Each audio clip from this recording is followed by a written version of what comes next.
It is clear from these rarely seen color television pictures that the crew of Apollo 11 had a high-resolution color video camera with them on their mission.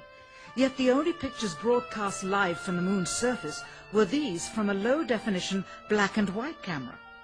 In fact, the networks complained because in addition to this, they were forced to shoot the images, second generation, off of a projection TV of the technology of 30 years ago, and were not even allowed to take a direct feed, which further degraded the quality and clarity of the images. Perhaps this was precisely what NASA and the federal government had in mind. After all, it was a first, regardless of where they were. Better to open up their debut mission with fuzzy pictures and numerous blackouts, rather than show too much revealing detail of a false scene that was yet unproven. And finally, the element that seals their fate. All the footage of Apollo 11 requested from NASA over a 5-year period. One gem was discovered just before the completion of this documentary. An old reel received by mistake. It contains the raw or unedited footage of the crew of Apollo 11, Michael Collins, Edwin Aldrin Jr. and Neil Armstrong, staging part of their mission for nearly an hour in living color, with exceptionally clear behind-the-scenes audio of conversations discussing the techniques used to achieve a disingenuous picture depicting the Earth at a distance, in order to falsely demonstrate their far journey from it and their ability to survive passing through the Van Allen radiation belts.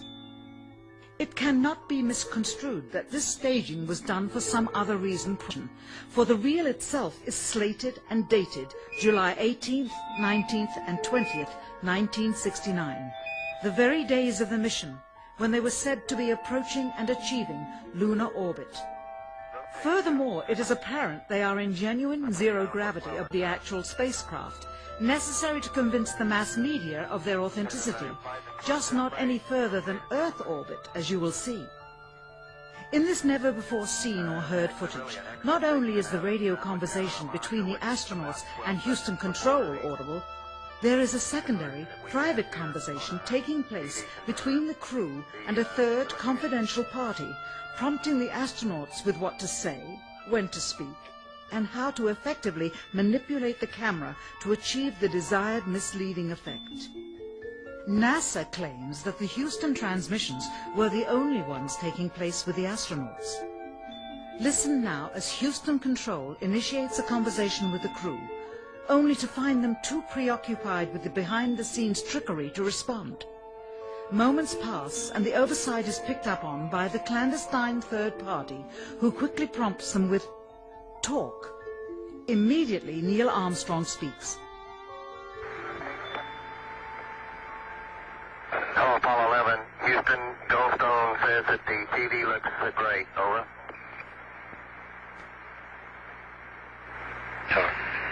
Okay, Roger. We're coming in on Earth. Again, the illusion they are attempting to create is the Earth at a distance to demonstrate their far journey from it and their ability to survive passing through the Van Allen radiation belts.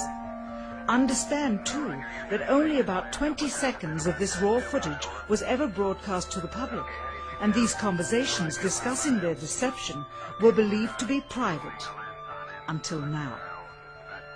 Here they discuss that these television transmissions were in fact not broadcast live as everyone believed. They were first screened and edited for playback later. Roger, Neil. We just wanted a narrative such that we can, when we get to playback, we can sort of correlate what we're so much.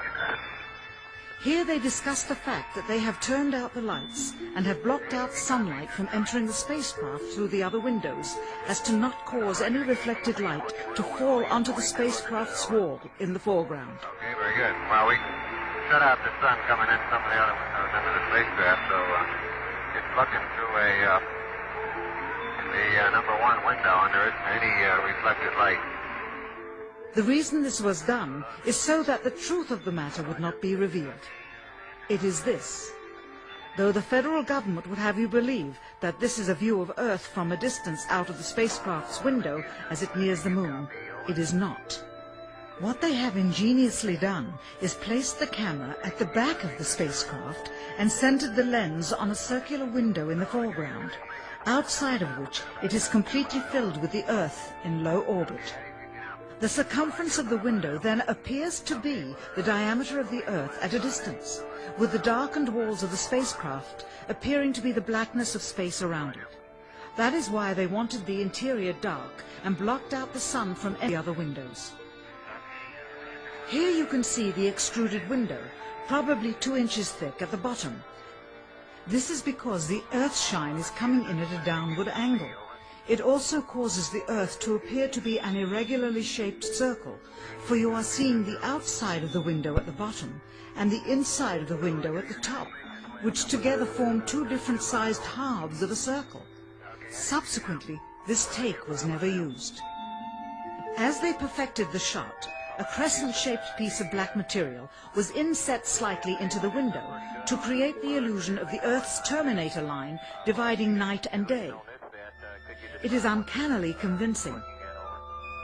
During this segment, intended to be edited and played back later for the worldwide television audience, dated July 18, 1969, Neil Armstrong condemns himself as he states that he is 130,000 miles out, or halfway to the moon, as the NASA flight log also states on this date, when he is in reality in low Earth orbit of a few hundred miles. Roger, Houston, Apollo 11. Calling in from about 130,000 miles out. Here, during another segment, also intended to air after review, Neil Armstrong falsely explains to the viewers how the shot is attained by putting the camera's lens to the window's glass, as it would have to be if they were the claimed distance away from the Earth.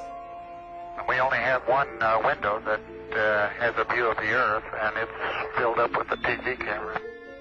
If the window was completely filled up with a TV camera, as he stated, then an astronaut's arm would not be able to get between the camera and the window, as it obviously does here in this outtake. South America becomes invisible just off beyond the Terminator or inside the shadow. You can also notice how the astronaut operating the camera reacted to the mistake by attempting to pan away from it. Blue gas, see white bands of major cloud formations across the Earth.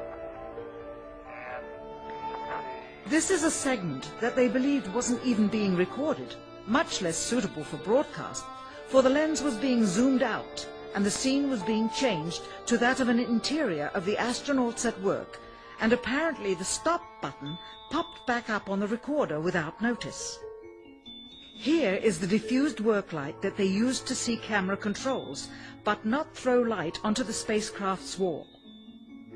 Here they remove part of the crescent insert.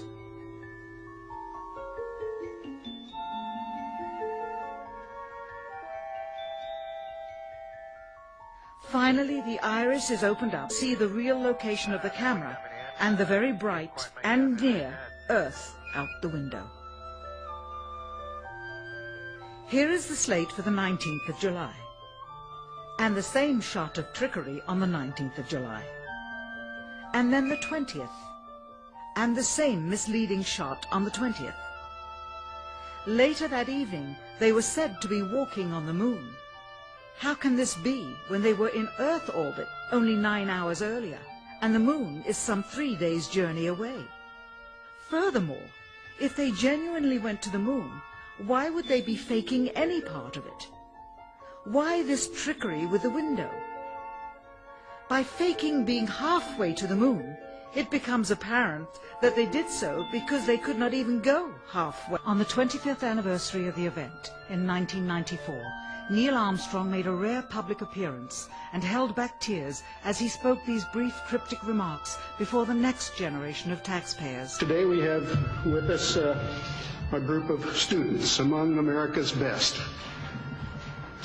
To you we say, we have only completed a beginning. We leave you, that is, undone.